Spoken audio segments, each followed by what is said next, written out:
My name is Mark, and for most of my life, I've called the deep hollows of Appalachia home. Not the scenic, tourist-friendly parts you see on postcards, but the ancient, forgotten corners where the mountains are still wild and the old ways cling like kudzu to a derelict farmhouse. People say Appalachia is beautiful, and it is, in its own stark, unforgiving way. But it's also a place where the veil between what we know and what we fear is thin, almost translucent. I've seen things out here, things that logic can't touch, and sometimes the only way to cope is to try and tell someone. So pull up a chair, dim the lights, and listen to some of the most terrifying true stories I've collected from these mountains. My first brush with something truly inexplicable happened when I was just a kid, maybe 10 or 11. My grandpa, a taciturn man with eyes that seemed to have seen too much, had a small, isolated cabin deep in a section of woods locals called the Whispering Woods. He'd go there for weeks at a time, just to get away, as he put it. One summer, he took me with him. I loved my grandpa, but that cabin, it had a feeling about it. Even in broad daylight, a perpetual twilight seemed to cling to the trees around it, a heavy, breathless silence that felt less like peace and more like anticipation. The first few days were fine. We fished, we hiked, he taught me how to whittle. But then, on the fourth night, I woke up to a sound that scraped at my primal fears. It wasn't loud, not at first. It was a faint, almost imperceptible whispering, like 100 voices murmuring just beyond the range of hearing. It sounded like it was coming from the woods directly behind the cabin. I nudged Grandpa. "What's that?" I whispered, my voice thick with sleep and fear. He didn't even open his eyes. "Just the wind, boy. Go back to sleep." But it wasn't the wind. The air was still, oppressive. The whispering grew, coalescing into what sounded like fragments of words too distorted to understand, yet somehow malevolent. It felt like they were talking about us. I could feel the hairs on my arms stand on end. Then, a new sound joined the whispers, a soft rhythmic thud. Thump, thump, thump. It was faint at first, then grew steadily louder, like something heavy being dragged slowly through the undergrowth directly towards the cabin.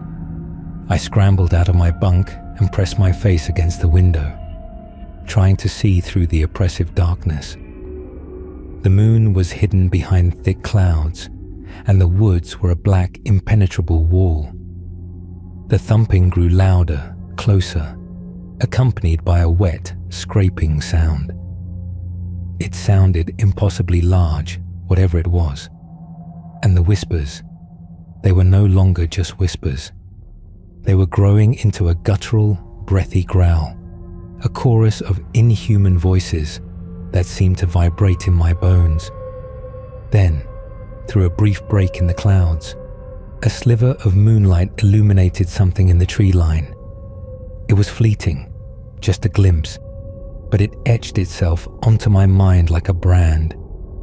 Two massive, glowing red eyes, set in a shadowed face that seemed to shift and writhe, were staring directly at the cabin. And the thumping. It stopped. The whispers ceased. A profound, suffocating silence descended, heavier than any I had ever known. I don't know how long I stood there, frozen. It felt like an eternity. Then, Grandpa was suddenly beside me, his hand on my shoulder, surprisingly gentle.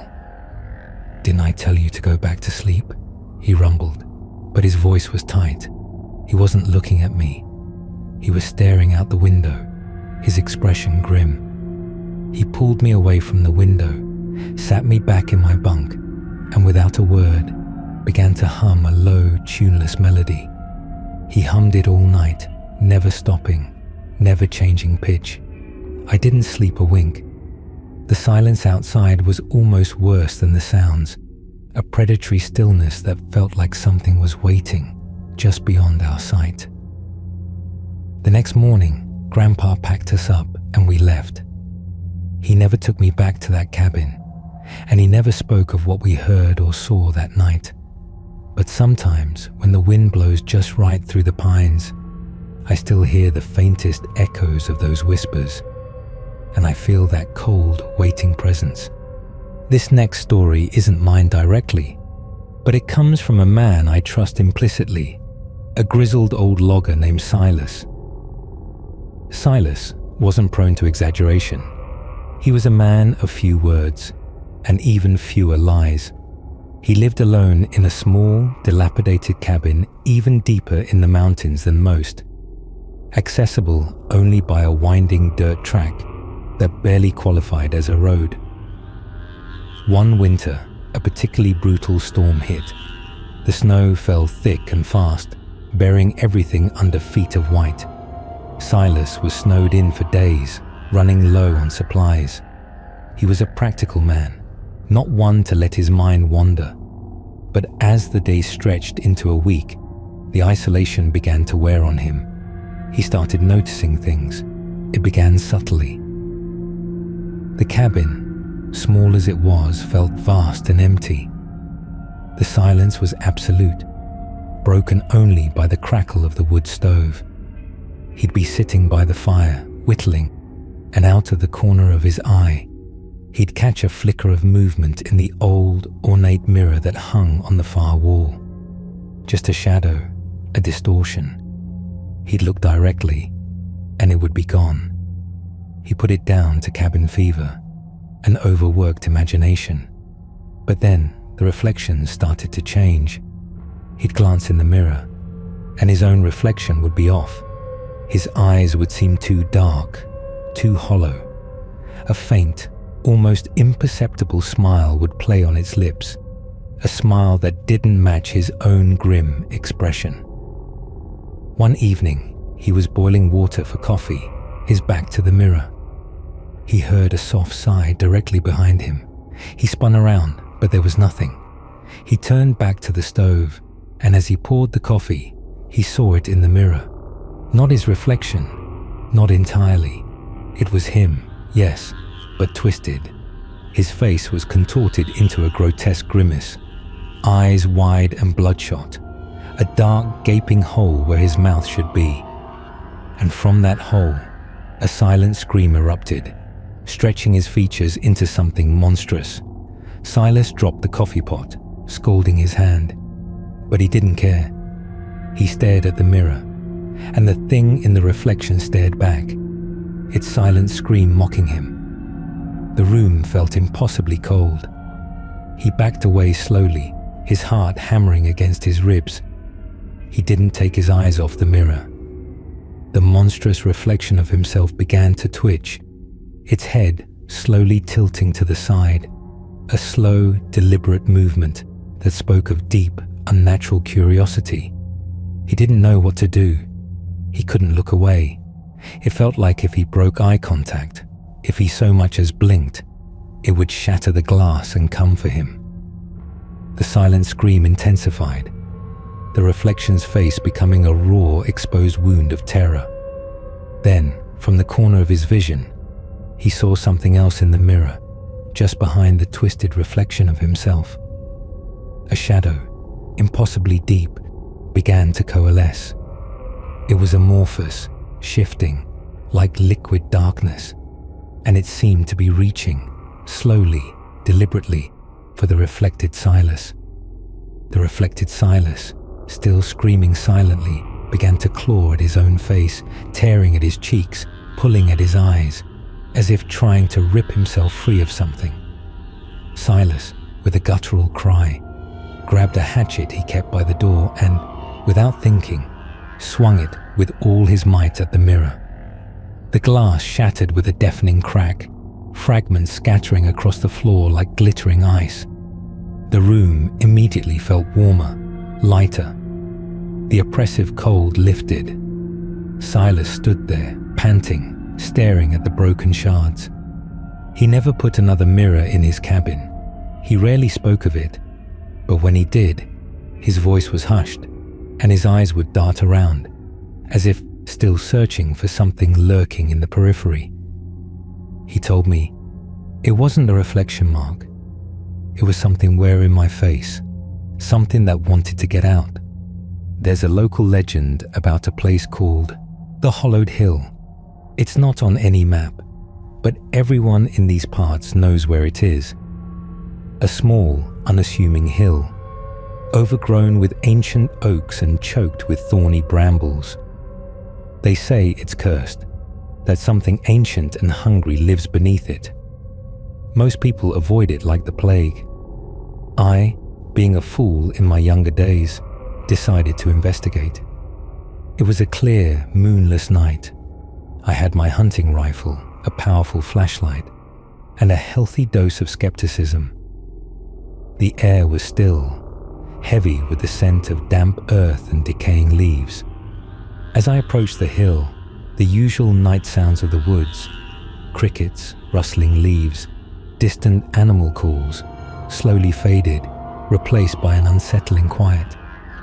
The silence was so profound, it felt like a pressure against my eardrums. I pushed through the dense undergrowth, the branches clawing at my clothes. The deeper I went, the older the trees seemed. Their branches gnarled and twisted into grotesque shapes. The ground beneath my feet grew softer, almost spongy, and the air grew colder, even though it was a mild night. Then I saw it. A gaping maw in the side of the hill, almost perfectly circular, as if something impossibly large had bored its way through the earth. It wasn't a cave, not in the traditional sense. It looked less like a natural formation and more like an intentional ancient excavation.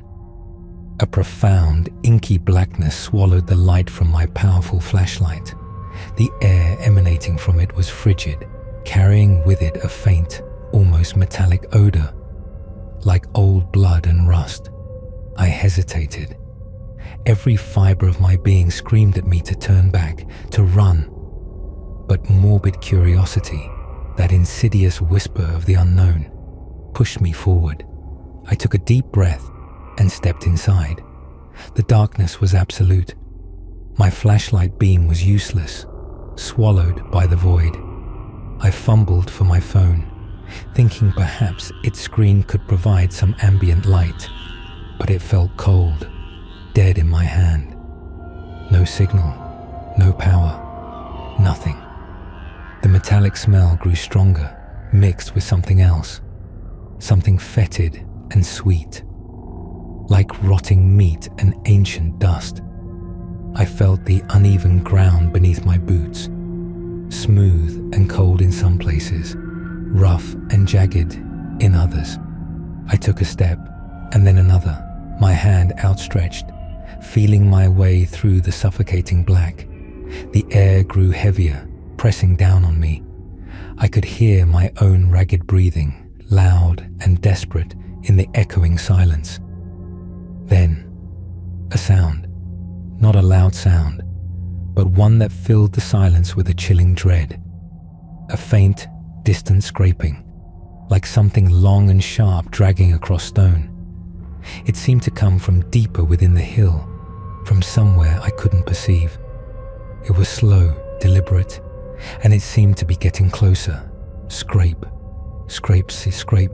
My heart hammered against my ribs. I wanted to run, but I was disoriented, utterly lost in the oppressive darkness. I frantically swung my flashlight, hoping for some flicker of light, anything to orient myself. Nothing. The scraping grew louder, closer.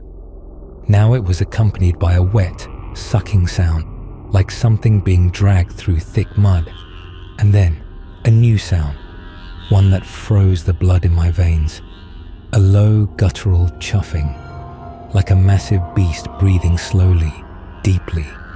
It sounded immense, inhuman, and it was coming from directly in front of me. I could feel the vibration of its breath in the air, a hot, putrid gust that smelled of decay and stale earth. I could hear its heavy, deliberate movements, the earth groaning under its weight. It was close, too close. I felt a primal scream build in my throat, but it died there, choked by terror. Then, something brushed against my leg, cold, slick, and impossibly long. I recoiled, stumbling backwards, my hands flailing. I felt a rough, chitinous surface graze my arm. It was vast, unseen, and utterly terrifying. I dropped my rifle. I didn't care. I just needed to get out. I turned and ran, blindly, stumbling through the utter darkness. I hit something hard, a wall, and then another, a branch, my skin tearing on thorns. I scrambled, clawing my way back, the scraping and chuffing growing louder behind me. A low, predatory rumble that vibrated through the earth. I don't know how long I ran, or how I found my way back to the opening. But suddenly, I burst out of the hill, gasping, into the blessed, if still dark night. I didn't stop. I ran until my lungs burned, until my legs ached, until I collapsed, trembling, miles away from that cursed place. I never went back to the hollowed hill, and I don't recommend anyone else does either. Whatever lives beneath it, whatever breathes that cold, fetid air, it's not meant for human eyes. It's ancient, powerful, and it waits in the dark. My grandpa, God rest his soul, had a deep respect for the old ways, for the things that lurked in the shadow of these mountains. He often told me stories, not fanciful tales, but accounts of strange encounters, things that defied explanation. One of his most unsettling stories was about the eyes in the dark. It was a cold, clear night, late autumn. Grandpa was a young man then, making his way home after a long hunt. He was deep in a remote part of the woods, far from any roads or trails. The moon was full, casting long, eerie shadows through the skeletal trees. He knew these woods like the back of his hand, but that night, something felt different. An oppressive stillness, like the world was holding its breath. He heard it first, a soft, almost imperceptible rustling in the undergrowth, just off to his left. He stopped, rifle held ready. He waited, listening. The rustling stopped. He dismissed it as a deer, or perhaps a fox. He took another step, and then he saw them. 2 pinpricks of light, glowing with an internal amber luminescence, piercing the darkness just beyond the tree line. They were perfectly still, utterly silent. They weren't animal eyes. They were too large, too widely set, and they didn't blink. They just stared. Grandpa, being a man of logic and practicality, tried to rationalize it. Reflected moonlight, perhaps, but the light was coming from them, not bouncing off them, and they were too high off the ground to be any known animal. They were at least 7 feet up, maybe more. He slowly raised his rifle, aiming for the center of the glowing eyes. He wasn't afraid of much, but something about these eyes, their unblinking intensity, sent a shiver down his spine. He held his breath, finger hovering over the trigger. Then, the eyes began to move, not towards him, but away, slowly, gliding silently through the trees, the undergrowth parting before them without a sound. They maintained their perfect distance, always just out of sight, always just beyond the reach of his flashlight beam. Grandpa, against his better judgment, followed them. He wasn't sure why. It was like an invisible cord was pulling him, a morbid fascination with the unknown. He tracked them for what felt like hours, deeper and deeper into the wilderness, into territory he rarely ventured. The terrain grew rougher, the trees denser, and the silence became absolute, suffocating. The eyes led him to a small clearing, shrouded in ancient, twisted pines. In the center of the clearing stood a single, massive boulder covered in moss and ancient symbols that seemed carved into the stone, half eroded by time. The air around the boulder shimmered almost imperceptibly, and a faint, high-pitched hum vibrated through the air, a sound that seemed to resonate in his very bones. The eyes stopped, hovering just above the boulder, and then slowly they began to descend. As they lowered, a form began to coalesce around them, a towering, shadowy figure, impossibly tall and gaunt. It was humanoid, but elongated, its limbs too long, its head too small for its massive frame. Its skin seemed to absorb the moonlight, a deeper black than the surrounding shadows. The amber eyes were still the only source of light. Grandpa stood frozen, rifle still raised, his heart hammering against his ribs. He couldn't move. He couldn't breathe.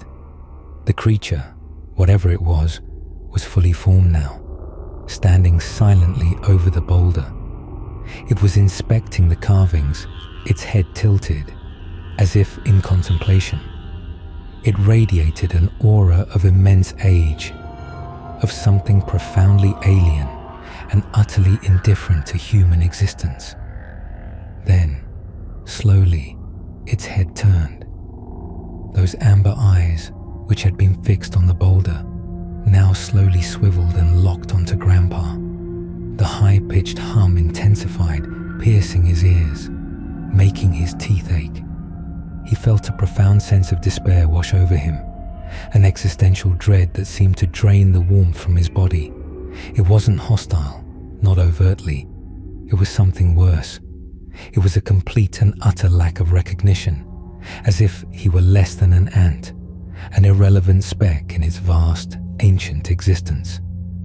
Grandpa said he couldn't describe the feeling adequately, but it was like looking into a void, into something that had existed before time, something that had witnessed the birth and death of stars and found humanity utterly insignificant.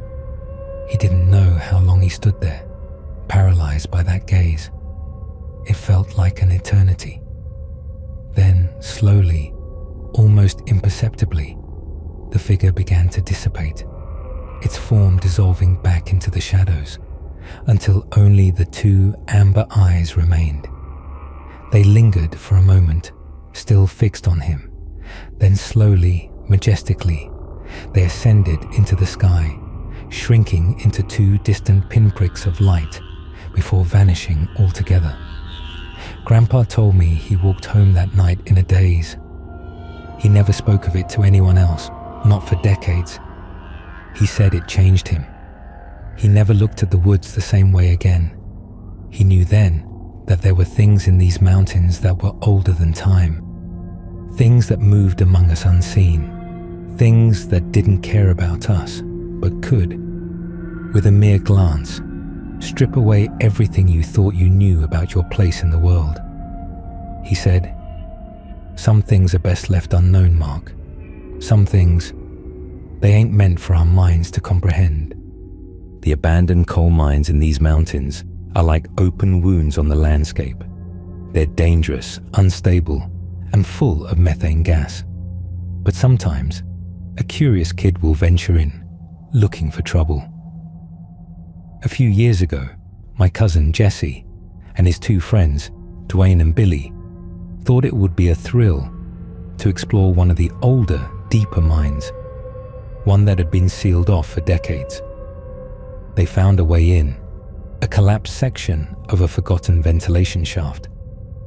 Jesse told me they were excited at first, their flashlights cutting through the oppressive darkness, their voices echoing eerily. They found old mining equipment, rusted picks, a collapsed wooden support beam.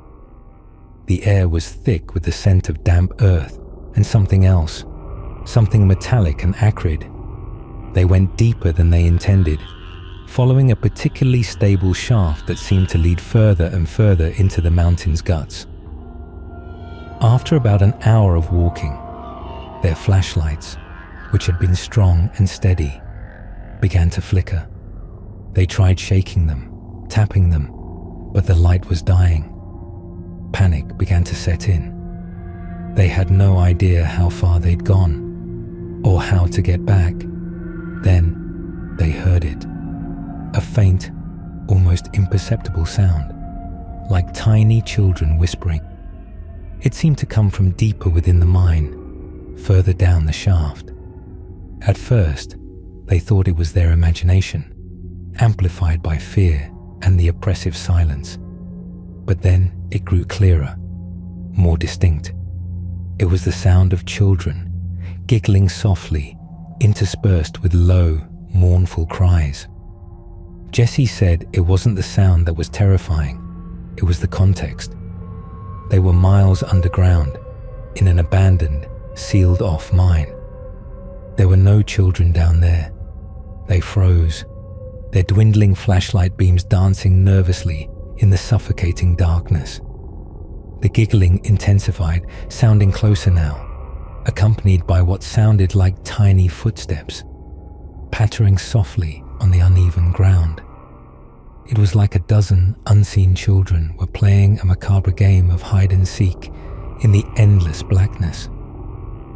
Dwayne, the bravest of the three, yelled, "Who's there?" His voice echoed, thin and reedy, swallowed by the vastness of the mine. The giggling stopped instantly. A profound, unnatural silence descended. The only sound was their own ragged breathing. Jesse said he could feel a cold dread seep into his bones, a feeling of being utterly exposed and vulnerable. Then, a single, clear voice, small and innocent, whispered from the darkness directly in front of them, "Mama?" It was so close, so real, that Jesse almost screamed. Billy did let out a whimper. They shone their rapidly dimming flashlights frantically in the direction of the voice, but saw nothing but the endless black. The whispering started again, a chorus of tiny, overlapping voices, but this time it wasn't giggling. It was mournful, pleading. "Cold, so cold. Help us, Papa. Where's the light?" Jesse said he felt a cold, delicate touch on his ankle, like a tiny, icy hand reaching out from the darkness. He instinctively kicked, a choke sound escaping his throat. Then, they heard it. A distinct, wet sucking sound, like something being dragged through mud, followed by a soft thump, and then another and another. It was coming from all directions now, the sound of tiny, unseen bodies being dragged through the tunnels surrounding them. The children's voices grew louder, more frantic. "Don't go. Stay. Play with us." The pleas turned into guttural, animalistic growls, the innocent voices twisting into something monstrous. And then, a new sound, chillingly distinct. The sound of small, sharp teeth chattering in the darkness. Hundreds of them, all around them. Jesse said they didn't think. They just ran. They fumbled their way back through the black, tripping over rocks, scraping themselves on the rough walls. The sound of the chattering teeth, the wet dragging, and the distorted, growling children's voices pursued them, never far behind. They were screaming or trying to, but their throats were choked with fear. They finally stumbled out of the mine shaft, gasping for air, into the blessed daylight. They collapsed on the damp earth, shivering uncontrollably, their faces ashen. They never spoke of what they encountered down there to anyone but me. Jesse still has nightmares, he says, of tiny, chattering teeth and cold, grasping hands reaching for him from the darkness.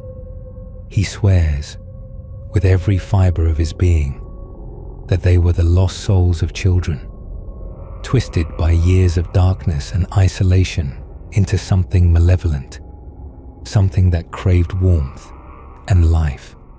These aren't just stories, not to me. These are real encounters, things that have happened to me or to people I know and trust. Appalachia is a beautiful, ancient place, but it holds secrets, secrets that claw at the edges of our reality. There are things here that predate man, things that whisper from the shadows, things that demand your attention, whether you want to give it or not. So the next time you find yourself deep in these mountains, when the sun dips below the jagged peaks and the shadows lengthen, listen closely. Because sometimes the things that truly terrify you aren't the ones you see, but the ones you feel, the ones you hear, just beyond the edge of your perception. And sometimes, if you're unlucky, they might even reach out and touch you. Do you have any more stories you'd like to share? Or perhaps a different kind of horror to explore?